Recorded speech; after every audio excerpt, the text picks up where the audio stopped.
everybody. Welcome to The Ordinary Effect, the stuff we all notice but rarely talk about. I'm your host, Guido. And I've got something really interesting that came up. I was reading an article on cp24.com, if you want to go read it. And the article caught my eye because it says this: young, new male drivers face insurance premiums of over $13,000 a year. $13,000 a year. So it caught my eye because as a young driver many years ago, my father graciously paid for me to be an occasional driver. And the cost at that time, when I was a nice young 16 years old, was $34. $34, not $13,000. So I thought, let me dig a little deeper. And the article goes on to say that, hey, there's a report that found that a 20-year-old male driver with no claims and no driver training could have to pay $13,418 annually, and they give a model to insure a recent model Honda Civic. On a 20-year-old female driver with the same experience in car would have to pay $9,607 annually, which is about $3,800 less. Now, of course, they go on to define a whole bunch of other things that say, hey, well, rates might drop if, where you live in the province. And data demonstrates that young drivers or otherwise new drivers are more likely, and these are keywords, more likely to have a claim. And not only that, are more likely to have a more expensive claim. Okay? Then they go on into the percentages. There's a survey that found that drivers under 25 are 66% more likely to have speeding tickets, 53% more likely to have any type of ticket, and 17% more likely to have an accident. So now we have some figures. We have some percentages and we have some costs.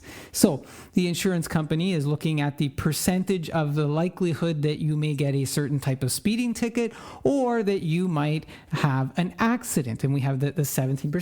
And then you look and you say, does that percentage justify the $13,000 or $9,000 costs? Okay. There's some, interesting advice. Hey, well, the best thing for young drivers to do is gain experience, remain accident ticket free.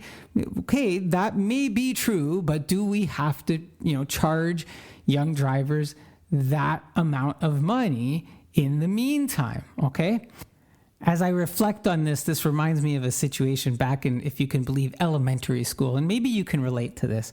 Do you remember when we were in class and recess was coming up and we were all really anxious? Recess, finally a little bit of a break from all the work we were doing. And, the teacher say, clean up your desk, and we'll get ready for recess and be nice and quiet. And when everybody's quiet, we can all go get our coats on.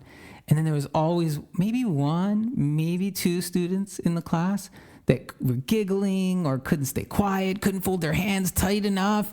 And we were all like, come on, please fold your hands, be quiet. We want to go outside, right? But what was happening was that out of the 45 kids in that class, because two couldn't follow whatever, had been decided is the flavor of the rules for the day, the whole class was punished. The whole class had to wait. And we were all sitting there thinking, please fold your hands. Please stop giggling. 2 out of 45, right? And then finally, it would either happen or not happen. Or there were times where, the whole recess is over, or we'd have like 5 minutes. Now, it made the whole class mad at those two people, right? But how is that different? How's that different when we talk about insurance?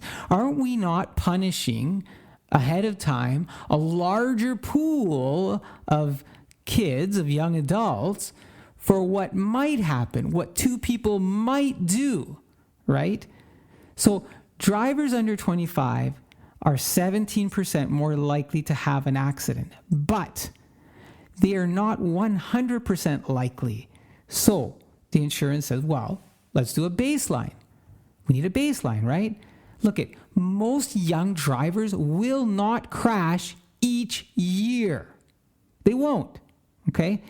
But the insurance must collect enough money from all young drivers to seemingly cover the cost for the few who crash, and when they crash rather expensively. There's a name for this, okay? It's called risk pooling. So the insurance companies are risk pooling, okay? Now, insurers will tell you that they do not price based on the assumption that every young male crashes or gets a ticket. They price based on expected loss value. And what that means is that they look at the cost of the claims times the probability of claims across the entire pool of similar drivers.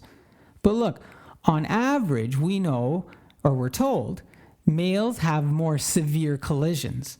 So the higher claim size, often 25 to 40% of bigger payouts, there's more high-speed incidents, which leads to total losses instead of repairs. So insurers don't just use frequency, they use severity multipliers. So they go, well, look, if male accidents cost 30% more on average, then the expected loss becomes, if we use their figures, $1,150, not $886. So still, look at those numbers are still far below $13,418, but enough to justify the differential relative to females, allegedly. Look, I'm not buying into it. I'm just not. The numbers just don't add up to me, okay? When we look at some of the key figures here, okay, the math does not justify the price. Young drivers are only 17% more likely to crash, but they pay 40% more or more for insurance. The gap is not actual science. It's profit padding that's built on a stereotype. It is. It's profit padding built on a stereotype. Look, insurance companies charge 10 to 15 times what the average young driver will ever cost them. Put that into perspective. 10 to 15 times what a young driver will ever cost them. They're writing the statistics. They're writing and selling stories on this. Even after adjusting for higher claim odds, most young drivers will cost insurers under $1,000 per year. Yet the premiums are running at $9,000 to $13,000. That means insurers pocket thousands every year from drivers who never crash. We are punishing ahead of the actual punishable offense without the punishable offense ever happening. We're taking money, well, we're not. The insurance companies are taking money ahead of time for something that may never happen. I know risk. We're talking about risk, but you have to apply this lens to it, okay? So you're paying for other people's bad behavior, and insurers make sure you can't escape that. So it doesn't matter if you never speed. It doesn't matter if you never text and drive. It doesn't matter if you never make a claim. You pay the full young driver penalty regardless. They don't care about your personal record until after you've already been overcharged for years. Build your portfolio, build your record, do good things. In the meantime, we're going to overcharge you for $13,000 so that later we can only charge you $3,000. Just be good. Look, male drivers cost more to insure is only part true, and it is massively exaggerated as well. Yes, statistically, young men crash slightly more often and harder, but insurers inflate the risk. They assume every male driver is a claim waiting to happen, and they charge 40% more for a 17% risk increase. It's not proportional. It's just not. What it is opportunistic pricing. Even tickets, they're exaggerated as a justification. In the article, you heard the stats. 66% are more likely to get a speeding ticket. 53% are more likely to get any ticket. But you know what? Tickets don't cost insurers money.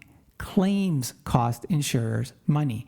Using tickets to justify higher premiums is a bit of smoke and mirrors. They use trial level punishments to justify felony level punishments. Look, the whole system is built around worst case billing. Insurance is supposed to spread risk fairly. Instead, young drivers are charged like, you will crash and bankrupt us, so pay a fortune up front just in case. Even though half of young drivers will never file a single claim. Half of young drivers will never file a single claim. It's not risk-based, it's penalty-based. You're being charged for your age, you're being charged for your gender, you're being charged for where you live, not your behavior. That's why the safest 20-year-old driver can pay more than a 45-year-old with 2 accidents. Think about that. Not that I'm picking on the 45-year-olds, but think about what is happening here at the entry level for our young drivers. The bottom line is this: insurance pricing is not a mirror of actual risk. It's a financial punishment for being young. The math proves it. 17% higher crash likelihood, 40% higher cost, 900 to 1400% markup over actual expected loss. That's incredible. 900 to 1400% markup over actual expected loss. That's not fairness. Lawmakers, you need to step in. The insurance business has gotten out of hand, completely out of hand. We're punishing young drivers way before they do anything that's even punishable. It's not fairness. It's legalized cartel pricing that's wrapped in safety statistics. We've seen this before.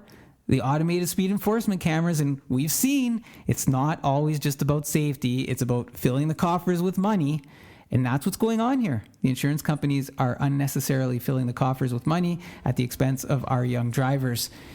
So lawmakers, step in. Hope you do something about this and help out.